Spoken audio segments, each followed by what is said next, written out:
নজর রাখবো সিকিমের দিকে। সিকিমে ভারী বর্ষণের ফলে পাহাড়ে ফের ধস নামলো। উত্তর সিকিমের আপার জুঙ্গুতে রামম তিস্তা সেতুতে ভূমি ধসের সৃষ্টি হয়েছে, তবে ধসের জেরে হতাহতের কোনো খবর পাওয়া যায়নি।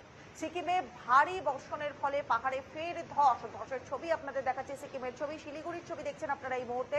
সিকিমে ভারী বর্ষণের ফলে কিন্তু পাহাড়ে ধসের সৃষ্টি হয়েছে। উত্তর সিকিমের আপার জঙ্গুতে ধস রমম তিস্তা সেতুতেও ধসের জেরে হতাহতের কোনো খবর পাওয়া যায়নি, কিন্তু ভারী ধস নেমেছে। সিকিমে ভারী বর্ষণ, সেই বর্ষণের ফলে কিন্তু ধসের ছবি দেখা যাচ্ছে।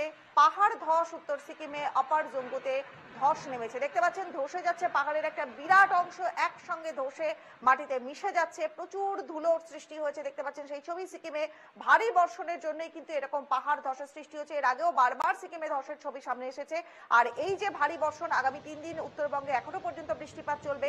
সিকিমের ছবি দেখছেন এই মুহূর্তে আপনারা। ভারী ধর্ষণ, ভারী বর্ষণের ফলে সৃষ্টি হয়েছে ধসের ছবি দেখাচ্ছি আপনাদের। সিকিমে ভারী বর্ষণের ফলে পাহাড়ে ফের ধসের সৃষ্টি হয়েছে।